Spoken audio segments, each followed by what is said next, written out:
Hey guys, welcome back to my channel. तो आज के इस वीडियो में मैं आपको एक्सप्लेन करने वाली हूँ 2025 में बंगाली सीरीज रोकिनी भवन। तो चलिए विदाउट वेस्टिंग टाइम सीरीज का एक्सप्लेनेशन स्टार्ट करते हैं। बट उससे पहले मैं आपको ये बता दूं कि ये सीरीज अय्यन्ना मानी सीरीज का रीमेक है। तो अगर आपने उसका एक्सप्लेनेशन देखा है तो आप इसे स्किप कर सकते हैं, लेकिन अगर आपको देखना है तो प्लीज कंटिन्यू कीजिए। तो सीरीज स्टार्ट होती है ज्योति नाम की लड़की से जिसकी आज शादी हुई थी और अब उसे ससुराल जाना था। बट ज्योति काफी टेंशन में थी क्योंकि वो अपने ससुराल वालों को और अपने हस्बैंड को बिल्कुल भी नहीं जानती थी, जिसकी वजह से उसे पता नहीं था कि उसका हस्बैंड उससे प्यार करेगा या नहीं। बट ज्योति की फ्रेंड उसे कहती है कि ज्योति इतनी अच्छी है तो उसका हस्बैंड डेफिनेटली उससे प्यार करेगा। जिसके बाद ज्योति अपने हस्बैंड आदित्य के साथ ससुराल जाने के लिए निकलती है। तो वही हम आदित्य को देखते हैं जो ज्योति के पेरेंट्स से बात कर रहा था, जहाँ पर ज्योति के पेरेंट्स की बातों से हमें पता चलता है कि उन्होंने कुछ ना कुछ बात ज्योति से छुपाई थी। अब आदित्य ज्योति के साथ अपने घर के लिए निकलता है, लेकिन रास्ते में वो ज्योति के साथ बिल्कुल भी बात नहीं कर रहा था। अब आदित्य का ड्राइवर ज्योति को बताने लगता है कि आदित्य काफी अच्छा गाता है, यहाँ तक कि उनके घर में जब भी रोकिनी माँ की पूजा होती है तो आदित्य ही भजन गाता है। अब ये सुनने के बाद वो उनसे पूछने लगती है कि आखिर रोकिनी माता कौन है। तो वो बताता है कि काफी सालों पहले आदित्य के दादाजी को एक नदी में स्नान करते हुए रोकिनी माता की मूर्ति मिली थी, जिसके बाद वो उसे घर लेकर आए और पूजा करने लगे। और उसके बाद से उनका बिजनेस काफी सक्सेसफुल हो गया और वो बहुत ज्यादा अमीर होने लगे। और तब से उन्होंने हमेशा रोकिनी देवी की पूजा की। और उनके जाने के बाद आदित्य की माँ ने इस परंपरा को संभाला। वो हमेशा पूजा पाठ में लगी रहती है। वो कहता है कि रोकिनी देवी का इनके ऊपर बहुत ज्यादा आशीर्वाद है, जिसकी वजह से इनके घर का नाम भी रोकिनी भवन ही है। लेकिन वो कहता है कि एक बार अगर देवी नाराज हो गई तो पता नहीं क्या होगा। अब इससे पहले कि वो कुछ और बता पाता, आदित्य उसे रोक लेता है और कहता है कि वो जल्दी घर चले। अब यहाँ पर ज्योति आदित्य से पूछने लगती है कि क्या उसने अपनी मर्जी से शादी की है या फिर जबरदस्ती से। अब इससे पहले कि आदित्य कुछ बोल पाता, वहां पर ज्योति का फ्रेंड मानस आ जाता है जो कि एक पुलिस ऑफिसर भी है। अब ज्योति मानस को डांटने लगती है कि आखिर वो उसकी शादी में क्यों नहीं आया। अब मानस भी बहाना बनाने लगता है, जिसके बाद ज्योति मानस को आदित्य से मिलवाती है। तो मानस आदित्य से कहता है कि अगर उसे किसी भी चीज की जरूरत हो तो वो उसे इन्फॉर्म करे। बट आदित्य कहता है कि उन्हें आज तक कभी भी पुलिस वालों की जरूरत नहीं पड़ी। जिसके बाद वो ज्योति से कहता है कि उन्हें जल्दी घर जाना होगा।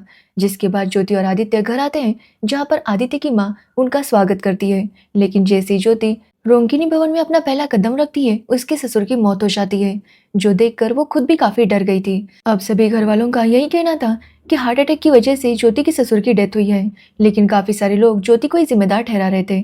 उनका कहना था कि ज्योति के कदम ही मनुष्य है, जिसकी वजह से उसके घर में आते ही डेथ हो गई।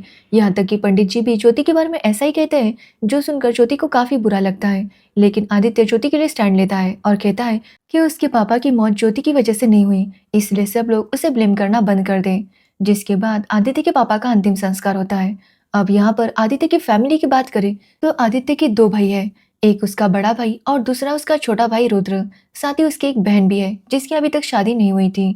तो वही हम ज्योति की सास को देखते हैं, जो ज्योति से बहुत ही प्यार से बात करती है और कहती है कि आज से ये घर उसका है।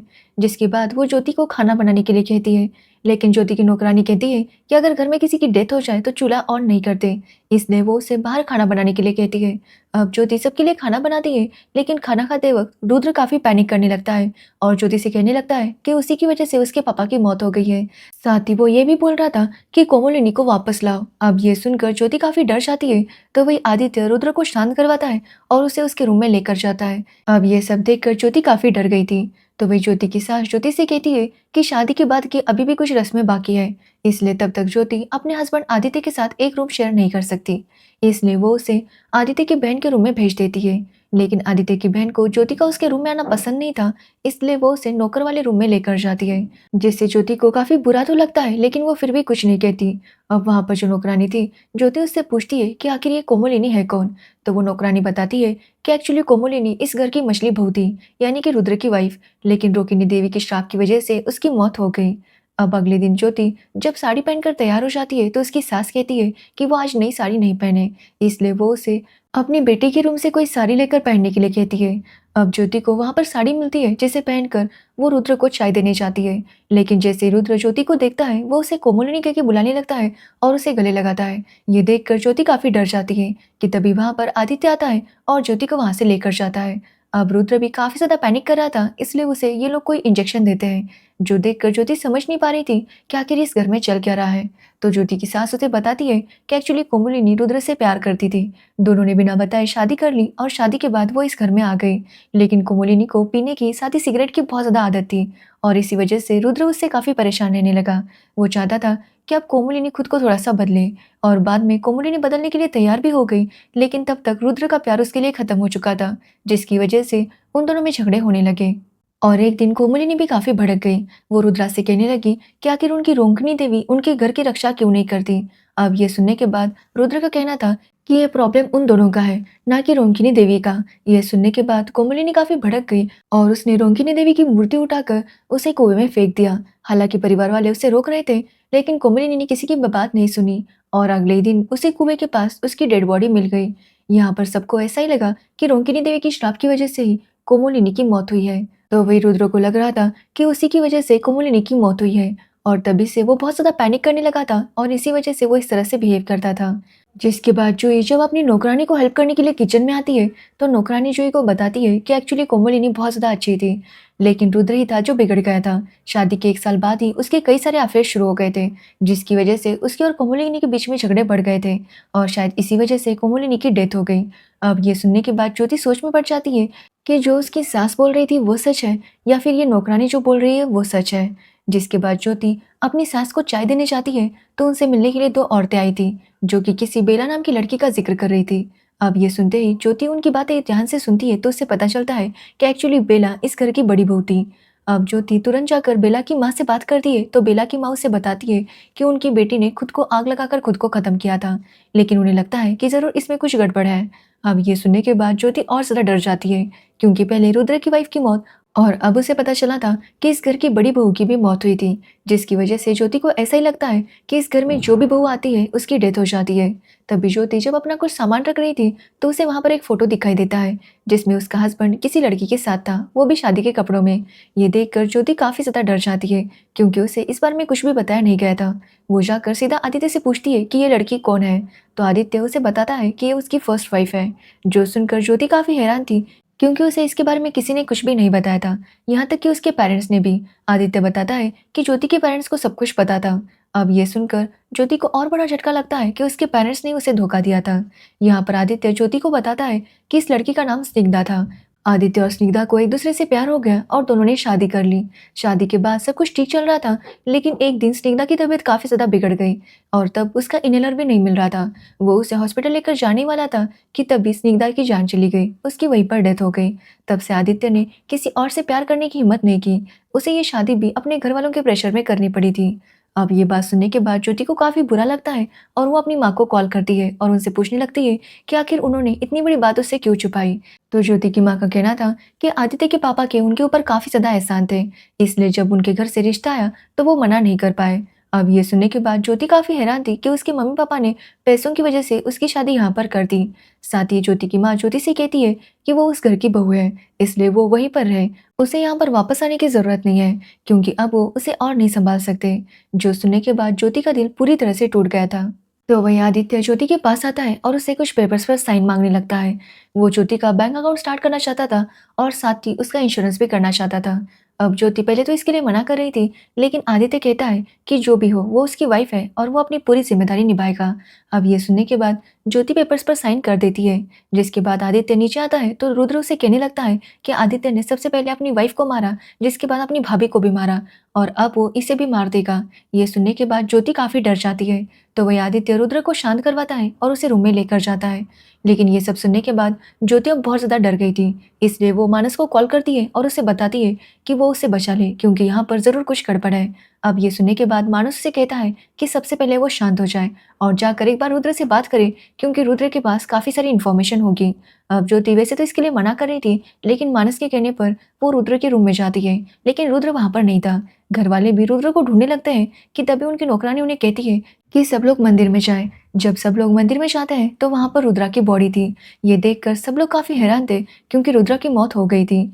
अब वहां पर मानस आता है जिसे ज्योति ने बुलाया था, क्योंकि उसे शक था कि रुद्रा का मर्डर हुआ है। कल उसने आदित्य के बड़े भाई को देखा था, जो रुद्र को जबरदस्ती दवाई खिला रहा था, और इसी वजह से वो चाहती थी कि रुद्रा का पोस्टमार्टम हो। अब ये सुनने के बाद घर वाले काफी गुस्सा हो जाते हैं, क्योंकि उनके घर में आज तक पुलिस नहीं आई थी और वो नहीं चाहते थे कि रुद्रा का पोस्टमार्टम हो। लेकिन मानस उनकी बात नहीं सुनता, क्योंकि सबसे पहले जूही के ससुर की मौत हुई थी और तभी कोई पोस्टमार्टम नहीं हुआ था, और कुछ टाइम बाद ही उनके बेटे की भी मौत हुई थी। इसलिए मानस कहता है कि उसे पोस्टमार्टम करना होगा, और अगर फैमिली वालों ने जबरदस्ती उसे रोकने की कोशिश की तो वो सबको अरेस्ट कर लेगा। ये बोलकर वो रुद्रा की बॉडी को वहां से लेकर जाता है। अब ये सब देखकर रुद्रा की माँ काफी रोने लगती है, क्योंकि वो नहीं चाहती थी कि पोस्टमार्टम हो, जिसकी वजह से उनकी तबीयत भी बहुत ज्यादा खराब हो गई थी। अब डॉक्टर को वहां पर बुलाया जाता है, तो डॉक्टर का कहना था कि आदित्य की माँ को अपने पति और बेटे की मौत का सदमा लगा है, और इसी वजह से वो मेंटली काफी वीक हो गई है, इसलिए उनका बहुत ज्यादा ख्याल रखना होगा। अब अगले दिन आदित्य की बहन पुजारी को बुलाती है, क्योंकि वो चाहती थी कि उनके घर में जो भी कर्स चल रहा है वो शांत हो जाए। इसलिए वो चाहती थी कि घर में पूजा हो, बट पुजारी कहता है कि कोई भी पूजा करने से ये कर्स नहीं मिटेगा। यहाँ पर हमें पता चलता है कि आदित्य के पापा ने एक अच्छे आदमी पर चोरी का इल्जाम लगाया था, जिसकी वजह से उस आदमी ने अपने घर वालों के साथ मिलकर खुद को खत्म किया था। उस फैमिली में भी टोटल 6 लोग थे, और 6 लोगों की मौत हुई थी। उसी आदमी के श्राप की वजह से इस घर में भी मौत हो रही है। पुजारी कहते हैं कि उन्हें पूरा यकीन है कि इस घर में भी 6 मौत होगी। पहली 5 मौत तो हो चुकी है, और अभी एक और मौत होना बाकी है, जो सुनने के बाद सभी घर वाले डर जाते हैं। यहाँ तक कि आदित्य की बहन इस घर को छोड़कर जाना चाहती थी, क्योंकि वो बहुत ज्यादा डर गई थी, बट आदित्य उसे किसी तरह से समझाता है, जिसके बाद वो घर में रुक जाती है। तो वही ज्योति को मानस से पता चलता है कि रुद्रा की बॉडी में एक पॉइजन मिला है, और उसी वजह से रुद्रा की मौत हुई थी। ये सुनकर ज्योति काफी हैरान थी। वो मानस से कहती है कि वो जल्दी से उसे यहाँ से आकर लेकर जाए। तभी ज्योति के पास उसकी नौकरानी आती है, जो कि उसके लिए चाय बनाकर लाई थी। अब मानस ज्योति को समझाने लगता है कि वो यहाँ पर सतर्क रहे, किसी पर भी भरोसा ना करे, क्योंकि कोई भी मर्डरर हो सकता है। अब बातें करते हुए ज्योति चाय पी लेती है, जिसके बाद उसके मुंह से झाग आने लगती है, यानी कि उस चाय में जहर था। अब मानस ने भी ज्योति की आवाज सुन ली थी, इसलिए वो भी तुरंत वहां पर आ जाता है, तो देखता है कि ज्योति की कंडीशन अब ठीक थी। यहाँ पर मानस सबसे पूछने लगता है कि उनकी नौकरानी कहाँ है, क्योंकि उसी ने ज्योति को चाय दी थी। इसलिए वो लोग उनकी नौकरानी को ढूंढने लगते हैं, जो कि पीछे थी। इसलिए ये लोग पकड़कर उसे लेकर आते हैं। अब यहाँ पर मानस उससे पूछता है कि आखिर उसने ज्योति को जहर क्यों दिया, लेकिन ज्योति मानस को बताती है कि एक्चुअली उनकी नौकरानी की वजह से उसकी जान बची है। मतलब उसकी चाय में जहर था, जिसकी वजह से उसकी तबीयत खराब हो गई थी, लेकिन इसी नौकरानी ने उसे आकर काढ़ा पिलाया, जिसकी वजह से उसकी उल्टी हो गई और उसका जहर बाहर निकल गया। जो सुनने के बाद मानस फिर से सोच में पड़ जाता है कि अगर चाय में जहर नौकरानी ने नहीं डाला था तो किसने डाला था। वो ज्योति से कहता है कि वो उसके साथ चले, लेकिन ज्योति उसे मना कर देती है और कहती है कि अब वो यहीं पर रुकेगी, क्योंकि अब ज्योति को भी पता करना था कि घर में जो मर्डर्स हो रहे हैं उसके पीछे आखिर कौन है। इसलिए ज्योति सब पर नजर रखने लगती है।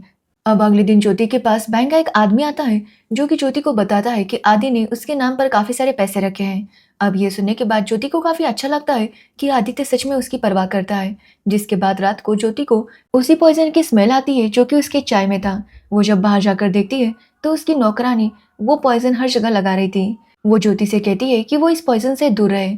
एक्चुअली वो बताती है कि ये इसलिए लगाया जा रहा है ताकि घर में कोई सांप वगैरह ना आए। इसकी बदबू की वजह से सांप वगैरह घर के नजदीक नहीं आते। ये देखकर ज्योति समझ जाती है कि खूनी काफी चालाक है, क्योंकि इसी जहर से रुद्रा की भी मौत हुई थी। जिसके बाद ज्योति उस जहर को घर में ढूंढने लगती है, और जब वो अपनी सास के रूम में जाती है तो वहां पर उसे एक डब्बा मिलता है, जो कि पान का डब्बा था, और उसी में वो जहर था। ये देखकर ज्योति समझ जाती है कि उसकी सास ही कातिल है। वो अपनी सास से कहती है कि वो समझ चुकी है कि वही कातिल है, जिस पर उसकी सास का कहना था कि उस दिन तो चाय पीने के बाद भी ज्योति की जान बच गई थी, लेकिन अब वो उससे बच नहीं पाएगी। अब ये सुनने के बाद भी ज्योति उसे कुछ नहीं कहती, और अपने पति और बाकी घर वालों के साथ मंदिर जाती है पूजा करने के लिए। यहाँ पर हमें पता चलता है कि ज्योति की सास सबको क्यों मार रही थी। एक्चुअली उसकी सास जब छोटी थी तब से वो सोचती थी कि वो कहीं की रानी है, लेकिन हमेशा उसे अपनी माँ से ताने ही पड़े। उसकी माँ उसे बहुत ज्यादा मारा पिटा करती थी, जिसके बाद फिर भी वो खुद को रानी समझती थी। और ये सुनने के बाद उसका भाई भी उसका मजाक उड़ाया करता था, और ये बात उसे बहुत ज्यादा हर्ट करती। अब एक दिन उसकी माँ ने डिसाइड किया कि वो जल्दी से उसकी शादी करवा देगी। ये सुनने के बाद ज्योति की सास को काफी गुस्सा आया, और उन्होंने खुद ही उसे जहर देकर मार दिया। ये जहर वही था जो कि अभी उनके घर में था। जिसके बाद वो जब कुछ बच्चों के साथ खेल रही थी, तो वो उनसे कहती है कि वो यहाँ की रानी है और सबको उनकी बात सुननी होगी। लेकिन वो बच्चे उसके ऊपर हंसने लगते हैं तो वो उन्हें भी उसी जहर से मार देती है। जिसके बाद काफी साल बीत जाते हैं और वो बड़ी हो गई थी।